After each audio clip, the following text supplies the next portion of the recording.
Yes guys, welcome back to my YouTube channel. In today's video, I'm going to tell you how to go from Gold 1 to Elite 3 in Foot Champs. However, before the video does start, be sure to like the video, comment down below what you want to see next, and subscribe if you are new. I am only a few subscribers away from 500 subs, so it'd be appreciated if you do subscribe if you are new, and hit the bell button so you don't miss another video. I do record these videos live on Twitch, www.twitch.tv/LisaManny15. Link in the description and also on the screen. Let's get into the video. So the first way for you to go from Gold 1 to Elite 3 is to just not rush your play. You know, if you're going forwards and you're making silly passes forward when you shouldn't be, then that's obviously going to cost you and it's going to make your opponent have the ball. So the first thing you need to do is just don't rush play. Play calm, you know, do a few ball rolls to get more space, play it around. Obviously, I'm not saying that, you know, keep the ball in the whole game and, you know, not try and score. But, you know, try and make, you know, smarter passes. Try and just, you know, if you're like, if there's someone in front of you but there's a player next to them, you know, don't pass it to them. You know, keep the ball, you know, pass it to your other centre mid or your other CDM or your left mid, and just try and, you know, create a chance, really. Try and, like, pass it around until you see that through ball where you're going to see it, you know, where it's going to go through. And that's going to, you know, create you to obviously have the ball a little bit more as well. Obviously, if you have the ball, your opponent's not going to score unless you give it away in a stupid position. But, you know, just don't rush balls. You know, be patient with your play. You know, if you see a pass forward but there's 3 people around him, you know, you don't pass there, do you? You keep the ball, you do a ball roll, which is a really effective skill move to do to create more space. Pass it into someone that's in better space and just wait for that through ball, or wait for that pass where no one's on him, and it'll give you time to sort of, you know, work out where to pass it. So that's the first thing. The second thing for you guys to go from Gold 1 to Elite 3 is to not rage. It might sound simple, but a lot of people do it in any FIFA they play.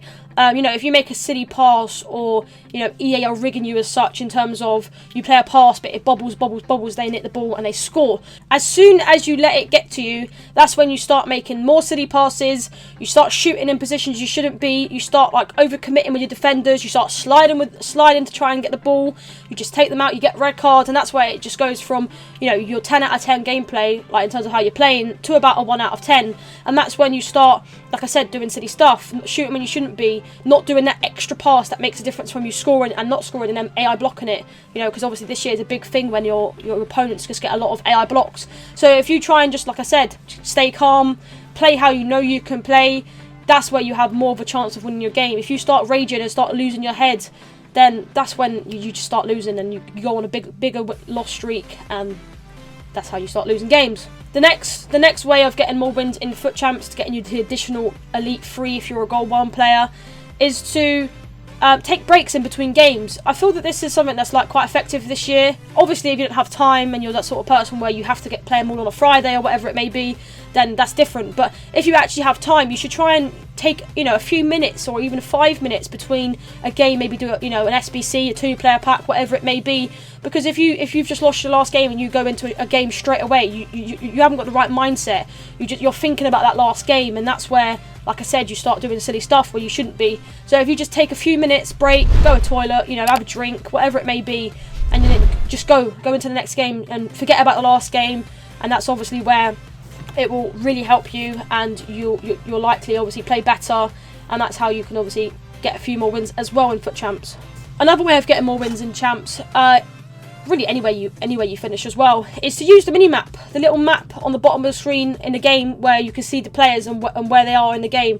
You know, I've scored a goal this weekend where obviously Neymar isn't on my screen because he's quite far up on the pitch, but I've noticed that he actually is through on goal because the right back ain't in the position that he should be. But because I used the mini-map, I could see that Neymar was onside, and I hold the Y button, and he literally just went through on goal, and I scored because of it. So I feel like using the mini-map is quite a good addition to actually getting more wins, because you actually don't see the whole pitch depending on what angle you're playing on. So if you use the mini-map, you can sort of see where your players are, see if they're in a, like, additional good space or not.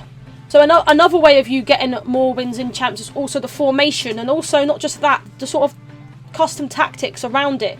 Obviously, I play 4-2-2-2 in game, and also if I'm winning, I sort of switch to a 4-2-3-1 because it's more, like I said, of the defensive formation.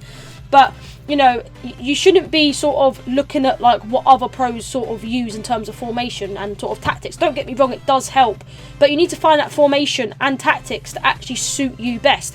If you're more of a defensive player, you shouldn't be using 4-2-2-2-2. You should probably be using 4-2-3-1. So it's about finding the sort of tactics that actually suit you. You know, if you're more of a player like I said, that's more attacking, you shouldn't be on drop back, and you shouldn't be on one depth.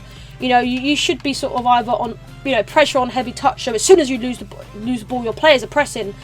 So like it's just just depends on like you. You know, if you're like I said, more defensive, you shouldn't be in a formation that I'm in. So I think it's about sort of finding what suits you best, and that could be a difference between getting 20 wins, 23 wins, or anywhere where you finish normally. I mean, I know someone that is in the team that I play for, and he was getting 27s, 28. He spoke to a coach. They told him to play this formation, which will suit hhim better, and he ended up going 30-0. So, like I said, it's about you just got to find what suits you best. If this video did help you guys, be sure to like the video, comment down below what you want to see next, and subscribe if you're new. Thanks for watching. Peace out.